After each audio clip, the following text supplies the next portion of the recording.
नमस्कार, मैं हूं शीतल बौखंडी और आप देख रहे हैं लोक संहिता। आइए नजर डालते हैं झटपट अंदाज में कोटद्वार की मुख्य खबरों पर।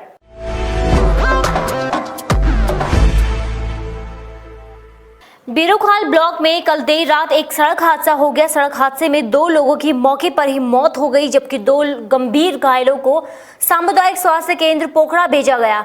एक गंभीर घायल की उपचार के दौरान ही मौत हो गई। एक घायल को पोखरा के प्राथमिक उपचार के बाद बेस चिकित्सालय कोटद्वार भेजा गया है।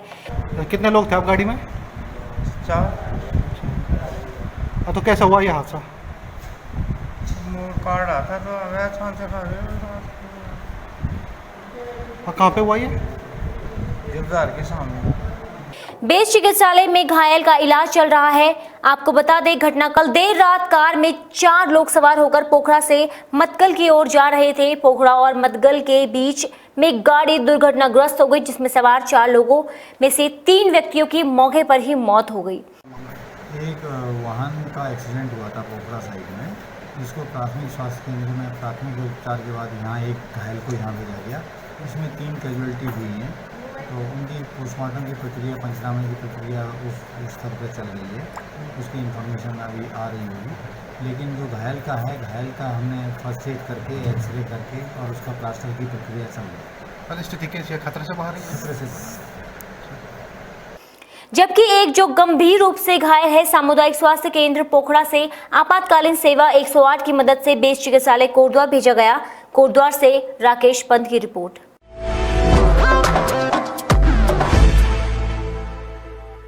श्रम विभाग के द्वारा लंबे समय से कामगारों की मृत्यु और कामगारों की बेटियों की शादी के लिए धनराशि अवमुक्त नहीं हुई है, जिसको लेकर आज श्रम मंत्री हरक सिंह रावत ने कोटद्वार पहुंचकर अपने आवास में श्रम विभाग में रजिस्ट्रेट कामगारों की मृत्यु और कामगारों की लड़कियों की शादी के लिए धनराशि अवमुक्त करते हुए 20 कामगारों को धनराशि के चेक वितरित किए। निर्माण श्रमिक, रजिस्टर्ड निर्माण श्रमिक है, अगर उसकी मृत्यु होती है तो उसके परिवार को सहायता के रूप में 2 लाख रुपए दिया जाता है और 10,000 रुपये अंत्येष्टि के लिए दिया जाता है।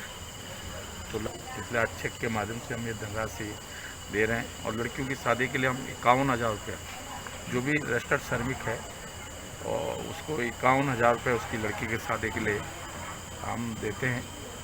इसी तरह जब बच्चा पैदा होता है तो 10,000 रुपये देते हैं और बच्चों की फीस भी देते हैं। तो ये इस तरह आज जो भी इस तरह के कोटद्वार विधानसभा क्षेत्र के जितने भी हमारे इस तरह के मामले थे, उनसे सबके चेक हम आज यहाँ पे सामाजिक दूरी बनाते हुए यहाँ पे वितरण कर रहे हैं। बाकी हम सबको बैंक के माध्यम से, लेकिन हमने कहा है कि जितने भी इस तरह बैकलॉग है, अन्य कामगारों को धनराशि बैंक के माध्यम से लाभान्वित की जाएगी। कोटद्वार से राकेश पंत की रिपोर्ट।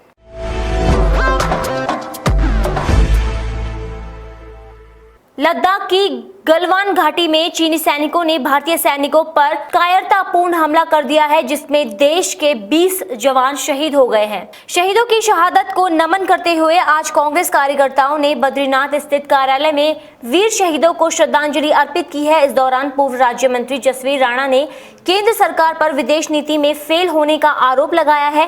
पूर्व राज्य मंत्री ने कहा, आज पूरा देश उद्वेलित है और इस बात को भी जानने की सरकार से कोशिश कर रही है कि लगातार 1.5 महीने से जो स्थितियां बॉर्डर पर चल रही थी, सरकार ने समय रहते कोई ठोस कदम नहीं उठाया, जिस कारण हमारे सैनिक शहीद हुए हैं। केंद्र सरकार विदेश मामलों में पूर्ण रूप से फेल हो चुकी है, चाहे वो चाइना का मामला हो, चाहे पाकिस्तान का मामला हो, चाहे नेपाल का मामला हो। जिस प्रकार लगातार पड़ोसी देशों से हमारे संबंध बिगड़ते जा रहे हैं, वो देश के लिए शुभ संकेत नहीं है और सरकार विदेश नीति में पूर्ण रूप से फेल हो गई है।